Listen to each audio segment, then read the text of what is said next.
Daniel had lived on the ranch for most of his life, and he knew every sound the land made.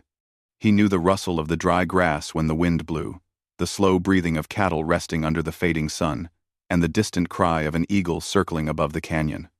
But that evening, as he rode his horse along the far fence line, he heard something that did not belong to this land. At first, he thought it was only the wind sliding through the trees. Then he heard it again, a soft, shaky whisper, almost too thin to notice. It floated on the air like a fragile thread. He stopped his horse and listened more carefully. The second time he heard it, he realized it was a human voice, a woman's voice, and the small, broken words carried fear more clearly than the sky carried light. Please, don't. Those were the only words he made out, but they were enough to make him straighten in the saddle. That tone, quiet, scared, lost, was something he had not heard in a long time. Not since a storm years ago, when he had found a child crying near a washed-out road. This voice held the same helplessness. Daniel guided his horse toward the sound. The evening light was slipping away, turning everything gold and shadowed. He knew he should head home before dark, but he could not ignore that voice. He moved slowly, letting his horse pick the safest path through the rough ground. The sound came again, softer now, like someone trying to speak but too tired to make their voice strong. Daniel felt the hairs on the back of his neck rise. Something was wrong, deeply wrong. He followed the whispering until he reached the old shed near the canyon edge. Years ago, the shed had been used to store tools, but storms had damaged it so badly that no one touched it anymore. The small building leaned slightly to one side, and its wooden boards looked tired under the weight of time. But as Daniel approached, he noticed something strange. A faint glow poured through the gap in the door. Someone had left a lantern burning inside. Daniel slid off his horse quietly, tying the reins to a nearby post. He moved slowly toward the half-open door, his boots barely making a sound. He pushed the door open a little more, letting the lantern light spill across the dusty floor, and then he stopped. In the corner of the shed, sitting on the ground with her knees pulled tightly to her chest, was a young woman. She looked as if she wanted to disappear into the wall. Her hair was messy, her clothes dusty and torn at the edges, and her hands shook as she held a small, broken necklace. She kept repeating the same small plea, her voice barely above a breath. Please don't. Please. When she noticed Daniel, she flinched back as if expecting harm. Her eyes were wide and filled with fear, and her breathing was fast, like a frightened animal trapped in a corner. Daniel felt a heavy weight settle on his chest. He did not know who she was. He did not know what had happened to her, but he could see clearly that she was terrified and alone. He raised his hands slowly, showing he meant no harm. It's okay, he said softly. I'm not here to hurt you. You're safe now. But the words did not reach her right away. She kept her head low, her shoulders tight, as if she was trying to make herself as small as possible. Daniel stayed where he was, not taking another step. He knew rushing forward would only frighten her more. He spoke in a steady, gentle voice, the same voice he used whenever he calmed a scared animal or a panicked child. After a few long moments, the woman stopped whispering. She slowly lifted her face toward him, and Daniel saw how tired she looked. Her eyes held the kind of exhaustion that came from too many days of worry. She opened her mouth as if to speak, but no sound came out. Daniel knelt down, keeping a safe distance, and placed his coat on the floor between them. If you're cold, you can use this, he said quietly. No one is going to trouble you here. The woman stared at the coat as if unsure whether she was allowed to take it. After a long pause, she reached for it slowly, almost fearfully, and wrapped it around her shoulders. When the warm fabric touched her skin, she closed her eyes for a moment, letting out a long, shaky breath. Daniel saw a bit of the tension leave her body. She was still afraid, but at least she did not look like she was about to run. He waited a little longer before he asked, Can you tell me your name? She hesitated, her fingers tightening around the broken necklace. Finally, in a soft whisper, she said. Daniel nodded gently. All right, Alara. My name is Daniel. I found you because I heard you calling. Are you hurt? She shook her head, but Daniel could tell she was not telling the full truth. She wasn't injured in a way that needed a doctor, but she looked deeply shaken, like someone who had been running from something she could not escape. He spoke slowly, giving her time to breathe. I have a ranch not far from here. A warm room. Food. Water. I can take you there if you want. You don't have to say anything now. You just have to nod if you agree. Alara looked toward the door as if she feared someone was waiting outside. Then she looked back at Daniel, searching his face. She saw no threat in his eyes, only genuine concern. Her shoulders loosened a little. After a long moment, she gave a tiny nod. Daniel did not rush to her side. Instead, he stood up first and stepped back so she could move at her own pace.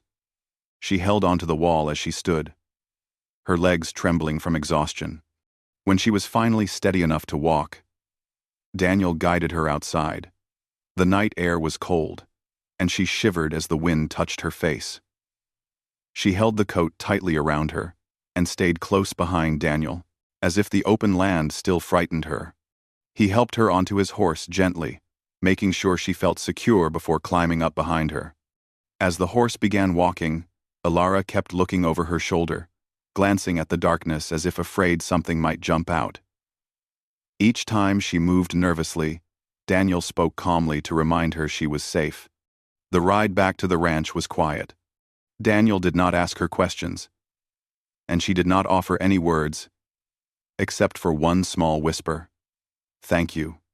Her voice cracked when she said it, filled with fear and relief mixed together. Daniel looked ahead at the path, his jaw tight.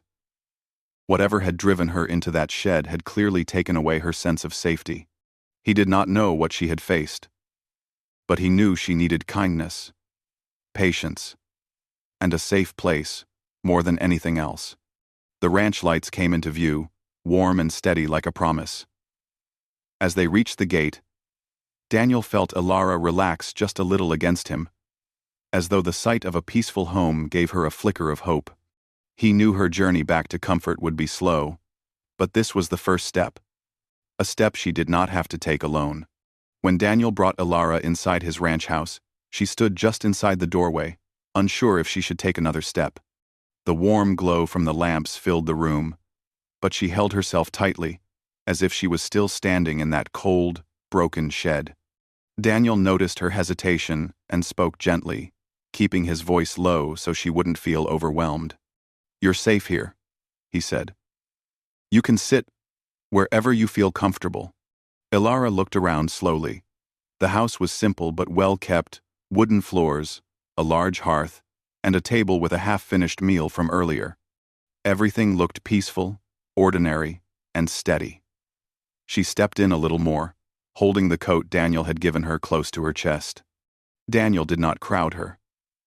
He walked to the kitchen area and started warming water for tea.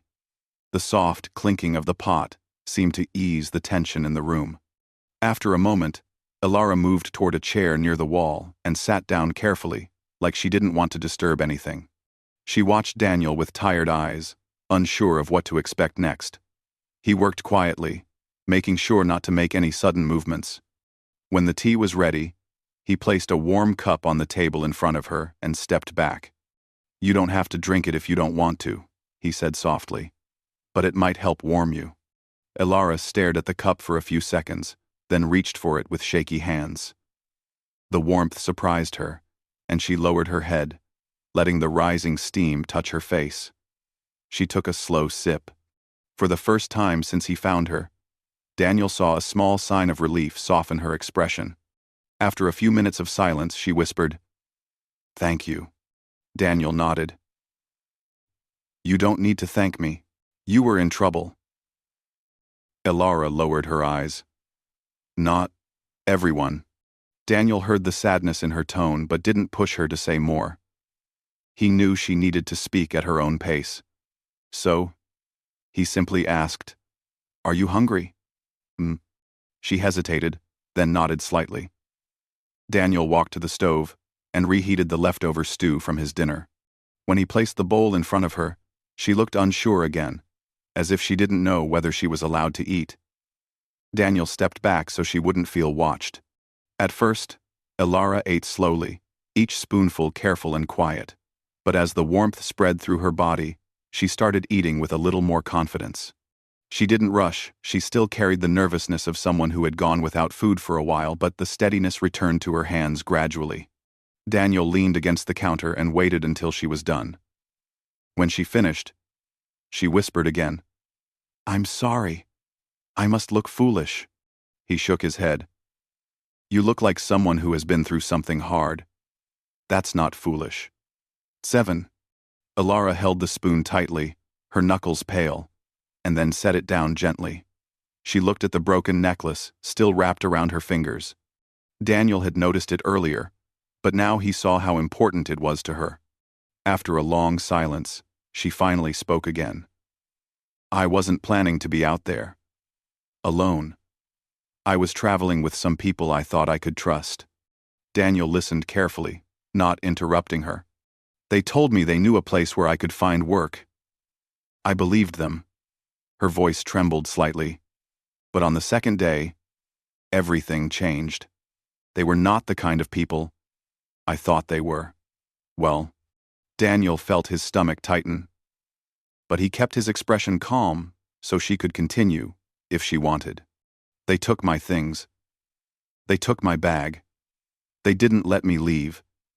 And when I tried to run, they—" She stopped, pressing her lips together and shaking her head. She wasn't ready to say more, and Daniel didn't ask. She closed her eyes and held the necklace tighter. "This was the only thing I could keep." Daniel studied the necklace. It wasn't expensive, just a small pendant on a thin chain. But the way she protected it made him understand it was precious to her. "I hid in the shed when they weren't watching," Ilara continued softly. "I thought they would leave. Or maybe someone would hear me. I didn't know what else to do." Daniel felt a deep ache in his chest. She had been scared, alone, and hoping for anyone to notice her.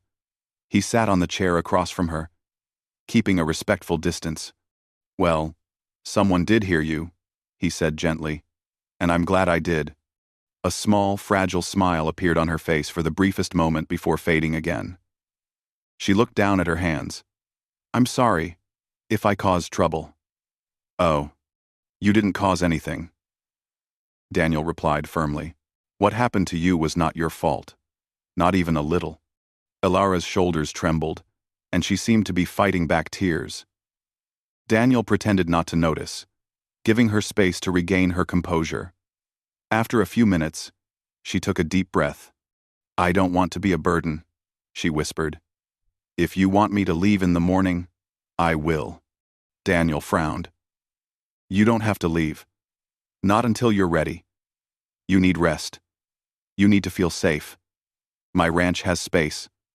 You're welcome here." Ilara looked up at him, surprised. Daniel thought for a moment before answering. "Because no one deserves to be alone when they're scared. I've seen enough bad days in my life to know that kindness matters. And you needed someone to help you were calling out. I just happened to be the one who heard. I hoss of it." The warmth in his voice made Ilara lower her eyes again. But this time, she didn't look frightened, only overwhelmed. Daniel stood up and motioned toward the hallway. "I have a spare room. It's not fancy, but it has a bed and blankets. You can rest there tonight." Ilara rose slowly from her chair, still holding the coat around her. When Daniel led her to the spare room, she walked with small, careful steps, as if expecting something to go wrong. But nothing did. The room was simple, a bed, a dresser, and a small window, but to Ilara, it looked like the safest place she had seen in days. She stepped inside, turning the lantern light up so she could see better. Daniel stood at the doorway. "If you need anything, my room is across the hall. You can knock any time." Alara nodded gently. Thank you. Truly. Daniel gave her a small, reassuring smile before stepping back and letting her close the door. For a long time after, Alara stood in the middle of the room, unsure of how to behave. She placed the broken necklace on the dresser carefully, as if afraid it might vanish. Then she sat on the bed, touching the blanket, as though she couldn't believe it was real. Meanwhile, Daniel stayed awake in the living room for a while, thinking about her. He couldn't shake the image of her sitting in that broken shed, whispering for someone to stop. The thought filled him with a protective worry he hadn't felt in a long time. When he finally went to bed, the house was quiet. Alara lay awake in the spare room, listening to the soft night sounds, the wind, the distant call of an owl, the gentle creaking of the wooden walls. For the first time in days, she didn't feel completely alone. She held the blanket close and whispered a small prayer of gratitude, hoping that tomorrow would not bring more fear. And though she didn't know it yet, her life had just taken a turn toward something steadier, kinder, and safer than she expected. Morning arrived quietly on the ranch. The sky was pale blue, the kind that slowly brightened without rushing, and the soft sunlight slid across the land like a calm promise. Daniel woke early, as he always did, but this morning he moved more carefully than usual. He did not want to make too much noise and startle Alara. She had barely found peace last night, and he wanted her to rest as long as she needed. He made coffee in the kitchen, letting the rich smell fill the house. Then he stepped outside to check on the animals. The cattle were grazing calmly, and the horses lifted their heads when they saw him. Everything looked normal, steady, and peaceful. As he worked, Daniel kept thinking about the frightened girl sleeping in his spare room. He wondered if she had slept at all, or if her mind had replayed the fear she had escaped. By the time he returned inside, he heard soft footsteps down the hallway. Alara emerged slowly, holding the coat around her shoulders even though the house was warm. She looked like someone who was still unsure whether she was welcome or simply temporary. Daniel offered a gentle smile. "Morning, Alara. Did you sleep any better?" She paused, lowering her eyes. "A little," she whispered. "It was the first night I wasn't outside. Thank you for the room." "You don't need to thank me," Daniel said. "Breakfast is almost ready. If you're hungry, you can sit down." Alara hesitated but eventually moved to the table. She sat carefully, like she was afraid she might disturb something. Daniel placed a plate of eggs, bread, and fruit in front of her. She stared at the food for a moment before taking a slow bite. Her movements were nervous at first, but as she ate more, her hands grew steadier. Daniel sat across from her but didn't ask any questions. He didn't want her to feel pressured. Instead, he talked about the ranch, how the weather had been kind lately, how one of the horses was expecting a foal soon, how peaceful mornings usually were.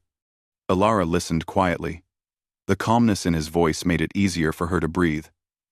She kept stealing small glances at him, as if trying to understand what kind of person he really was. He didn't look angry or impatient. He didn't look like someone who wanted anything from her. He looked, simply, kind. After breakfast, she helped Daniel wash the dishes, even though he told her she didn't have to. She insisted softly, wanting to show she wasn't just another burden he had to carry. Daniel let her help, understanding that doing something small might make her feel grounded. As the morning light brightened the house, Alara stood near the window, staring out at the open land. "It's beautiful here," she said softly. Daniel followed her gaze. "It's quiet, too. Some folks say it's too quiet, but I like it." She nodded. Quiet feels safe. He noticed the way her voice trembled slightly on the last word. He knew she was still fighting the fear inside her. He decided not to push her to talk more about it. Instead, he asked, "Would you like to step outside for a bit? The air is fresh this time of day." Alara hesitated. The thought of walking outside frightened her. It reminded her too much of the place she ran from. but she also knew she couldn't stay afraid forever. After a moment, she nodded. Daniel opened the door and stepped out first so she could follow at her own pace. She walked onto the porch slowly, her eyes scanning the land as if expecting danger. The sunlight warmed her face, and the open fields stretched calmly around her. She clutched the coat tighter, but her breathing steadied. Daniel pointed to the garden by the fence. "I planted new seeds last week. Thought they wouldn't grow, but they surprised me." Elara stepped closer to the garden, bending down to touch the sprouts gently. Her fingers brushed the soil with care, as though the small leaves were fragile treasures. "They're strong," she said softly. "Even the smallest ones." Daniel watched her for a moment, then looked out across the field. Things grow better when someone takes care of them. People, too. Elara froze for a moment, then looked up at him. For the first time, Daniel saw something in her eyes. Something small but real. Hope. The faintest spark of it. She straightened up slowly. I want to help," she said quietly. "With whatever you need." Daniel shook his head. "You don't have to work. You need rest." "I know," she said quickly. "But helping makes me feel normal. Like I'm not trapped anymore." He understood.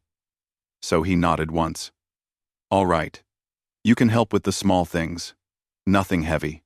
And for the next couple of hours, they worked side by side. Elara carried fresh water to the garden, swept the porch, and folded blankets inside the house. Simple, gentle tasks.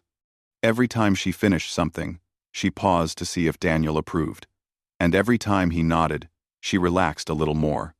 Daniel noticed how careful she was, how she handled everything with respect, as if she was afraid of making a mistake. She moved quietly, almost silently, like someone used to being unnoticed. That bothered him not because of her behavior, but because it showed how much she had endured before reaching his ranch.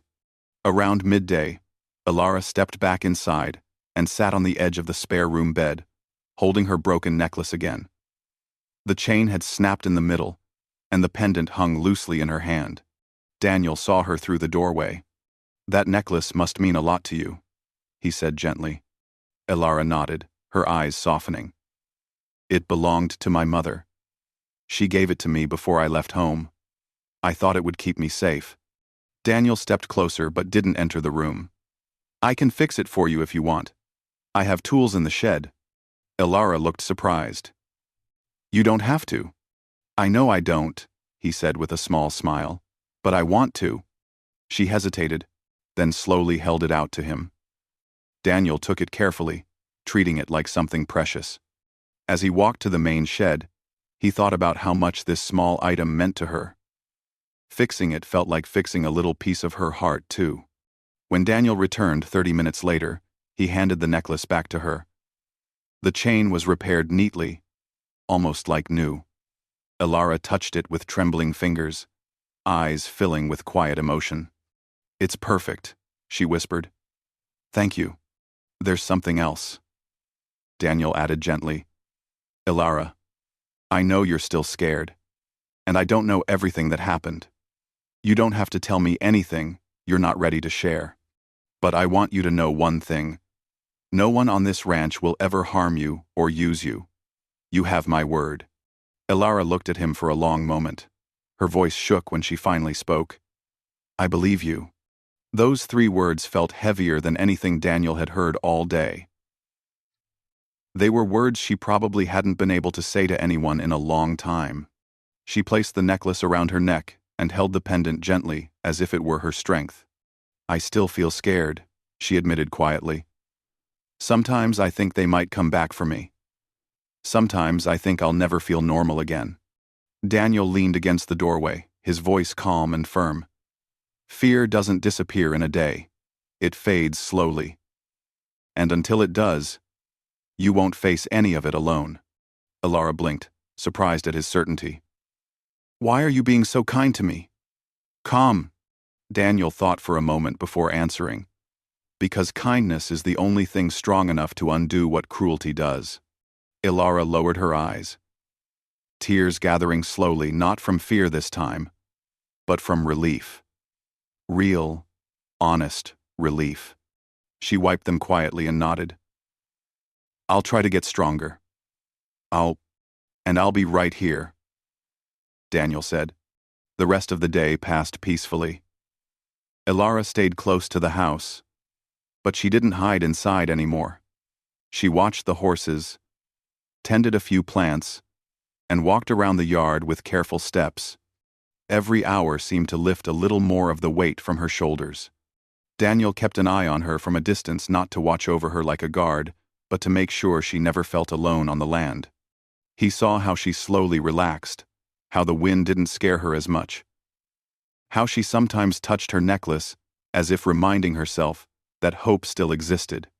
By evening, the sky had turned golden, and Ilara stood on the porch watching the sunset. She wrapped the coat around herself and breathed deeply. Daniel joined her, standing a few feet away so she wouldn't feel crowded. Ilara nodded softly. It feels peaceful. I didn't think I'd ever feel peaceful again. Daniel looked out at the horizon.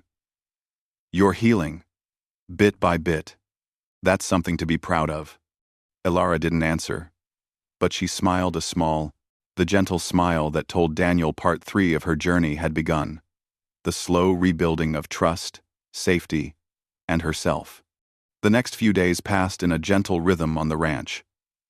Daniel worked outside, checking fences, feeding animals, and repairing anything that needed fixing. Ilara stayed close, helping with small tasks and learning the routines of ranch life. The quiet surroundings slowly softened the fear she carried. But she still glanced over her shoulder sometimes, as if her past might suddenly appear at the gate. On the 4th morning, Daniel noticed something unusual. While riding along the fence line, he spotted boot prints near the old boundary where no one had walked for weeks. The tracks were fresh, too fresh for comfort. He crouched down, touching the dirt lightly.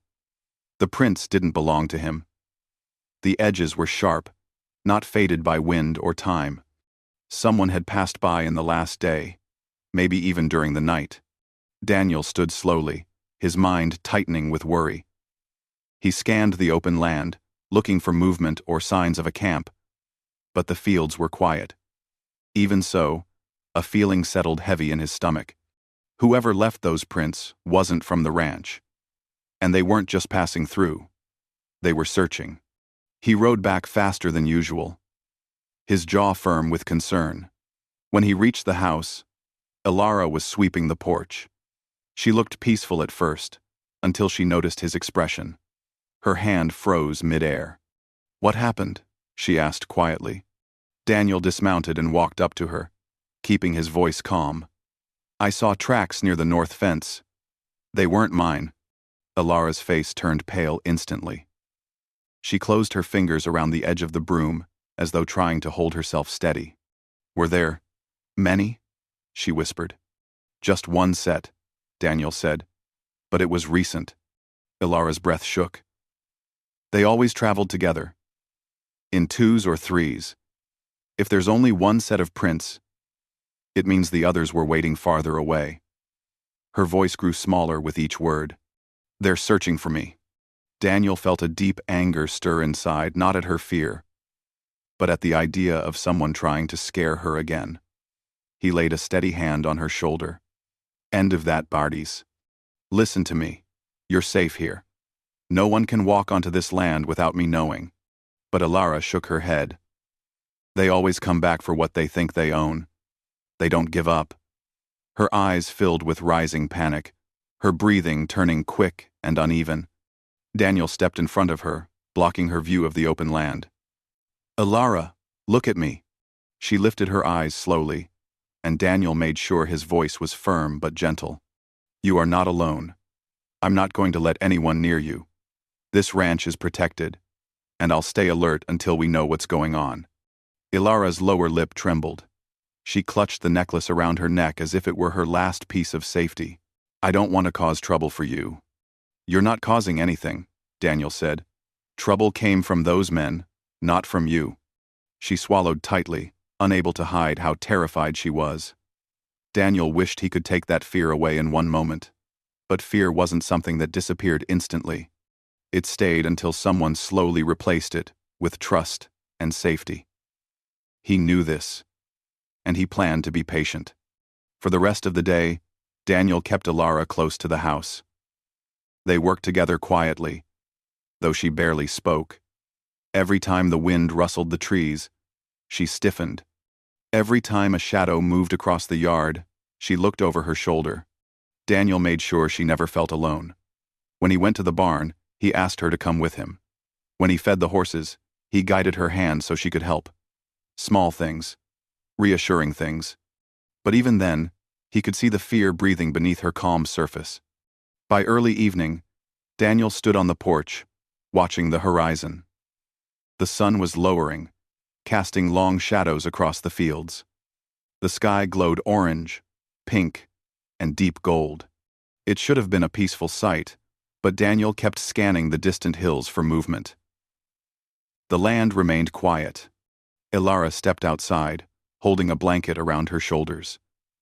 She sat on the porch steps, her eyes fixed on the open land. "They might come, after sunset," she said softly. "That's when they usually moved. They liked hiding in darkness." "We're not hiding," Daniel said, "and we're not running." She glanced at him, trying to understand his certainty. "How can you be so calm?" Daniel leaned on the porch railing. "Because fear grows when we let it control everything. I've learned that facing it little by little makes it weaker. You've already done more than you think." Ilara lowered her gaze. "I'm trying, but it feels like they're still standing behind me." Daniel turned to her, choosing his words carefully. "Then you just remember, if they're behind you, I'm beside you." Her chest tightened with a mixture of relief and disbelief. "I've never had someone stand beside me before." Daniel didn't answer. Instead, he stayed close, as the first hints of night settled over the ranch. They went inside early, locking the doors and dimming the lamps. Daniel didn't want the house to look empty, but he didn't want it to glow like a target either. Ilara sat near the window, listening for the smallest sound outside. Daniel sat across from her, silent but watchful. "You don't need to be afraid of the dark here," he said. "I'm not afraid of the dark," she whispered. "I'm afraid of what the dark hides." Daniel understood. He stayed awake with her as the hours passed. Sometimes they listened to the wind. Sometimes they listened to silence. Every now and then, Ilara jumped when a branch tapped the roof or a distant coyote howled. Once, a horse stepped sharply outside near the barn, and she gasped. Daniel stood immediately, checking through the window. The horse simply shifted in its sleep, but he did not let his guard down. As midnight approached, Ilara shivered despite the blanket. Her fear was old. It had grown roots inside her, and roots took time to loosen. Daniel moved his chair a little closer, giving her quiet company. Eventually, she whispered, "I don't want to live scared forever." "You won't," Daniel said gently. "Fear fades when you have a safe place to grow strong again." She looked at him for a long, thoughtful moment. "You gave me that place." Daniel shook his head slightly. "No. You gave yourself the courage to trust again. I only opened the door." She blinked, surprised by his words. No one had ever spoken to her like that before, not with blame or pity, but with respect. A faint sound broke the moment. Hoofsteps.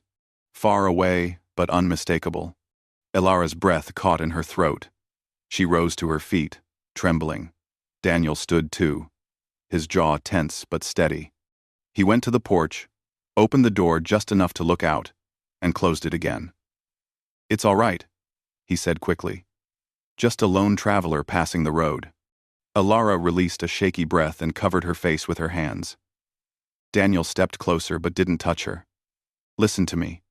If it was them, I would have known. They wouldn't be riding slow or alone." She nodded slowly, though fear still clung to her like a shadow. Daniel took a deep breath. Tomorrow, we go into town. We'll talk to the sheriff. We'll explain everything. You won't have to face this alone. Ilara lowered her hands, her voice fragile. Will the sheriff believe me? Yes, Daniel said firmly. Because I'll be standing right there beside you. Ilara looked into his eyes, and for the first time since he found her, she truly believed she wasn't facing her past alone anymore. The night passed without trouble. But Ilara slept lightly. Still, she felt a little stronger, a little braver. Because Daniel had made a promise, and Daniel was a man who kept his promises. The next morning came with a quiet, silver light spreading across the ranch. The sky looked calm. But both Daniel and Ilara woke with the same heavy thought in their minds today. They had to face the truth fully, not just hide from it. Daniel prepared the horses early, while Ilara dressed slowly, her hands trembling a little as she buttoned her sleeves. The thought of going into town scared her, but she also knew it was necessary. She could not spend the rest of her life watching shadows and listening for footsteps in the dark. When Daniel stepped back into the house, Ilara was standing near the window. Her fingers wrapped tightly around her repaired necklace. She looked up at him, her eyes still carrying the fear of yesterday, but also a spark of determination. Are you ready? Daniel asked softly. She nodded, though her voice shook. As ready as I can be. Some. Daniel gave her a small, reassuring smile. That's enough. He led her outside to the horses. The morning air was crisp, and a gentle breeze carried the smell of fresh grass across the ranch. Ilara hesitated before climbing onto the horse, but Daniel held the reins steady so she wouldn't feel alone. Once she settled into the saddle, he mounted his own horse and positioned himself close enough for her to feel protected. The ride into town was quiet. The land around them stretched peacefully, but Ilara's thoughts were loud. Every distant sound, a bird's call, a shifting branch, the soft thud of hooves on the dirt made her tense. Daniel noticed each small flinch, and every time he did, he spoke calmly to remind her she was safe.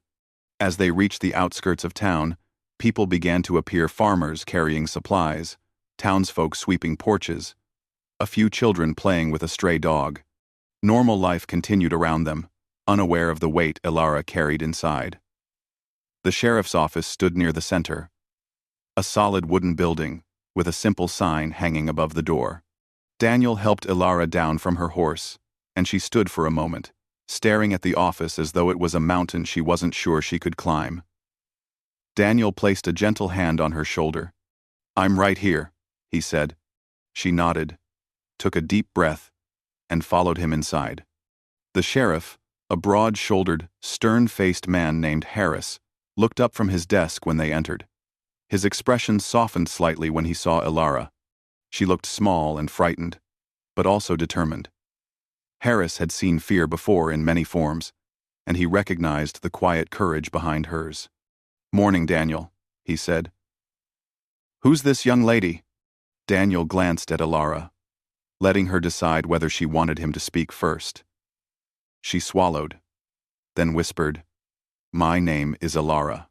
Harris nodded respectfully. What brings you both in today? Ilara's voice trembled. I need to report something. Something that happened to me. The sheriff leaned forward, his tone turning serious. You can take your time. Tell me whatever you feel comfortable sharing. 1. Ilara hesitated, then looked at Daniel. His calm nod gave her strength. She began speaking slowly, explaining how she had met the group of men on the road, how they had gained her trust, how everything had changed after the second day. She described how they had taken her belongings, how she had run, how she had hidden in the shed, and how Daniel had found her. She left out anything too painful. But even the small pieces she shared made Harris's jaw tighten. He took notes carefully, not interrupting her unless he needed something clarified. Daniel stayed close the entire time, his presence steady like a solid wall she could lean on. When she finished, her hands were shaking, and she wiped her eyes with the sleeve of her coat. Harris closed his notebook and looked at her with a mixture of sympathy and firm resolve. "Miss Ilara," he said, "you did the right thing coming here. And I'm sorry you had to go through that. But I promise you, we're going to find those men." Ilara's voice cracked. "Are you sure?" "I'm certain," Harris replied. "From what you've told me, they've been causing trouble in other towns too. Your report might be the piece we needed." Daniel felt a small breath of relief escape Ilara. The sheriff stood up and signaled one of his deputies, instructing him to send alerts to nearby areas and gather any recent reports of suspicious travelers. Once the deputy left, Harris turned back to Daniel and Ilara. "I want you both to stay in town for a little while," he said. "We'll send out a search team within the hour. Those men can't have gone far." Ilara looked worried. "What if they come here? What if they find out I spoke to you?" They won't get near you," Harris assured her. "You'll be safe with us. And with Daniel here." Daniel nodded firmly. "She's not facing this alone." The sheriff arranged for them to stay in the small rest area behind the office, while he and his deputies rode out to investigate. Daniel and Ilara sat on a bench near the window. Ilara stayed close to him, her hands clasped tightly. He noticed how much she was shaking, and quietly said, "You're braver than you think." She looked at him with tired eyes.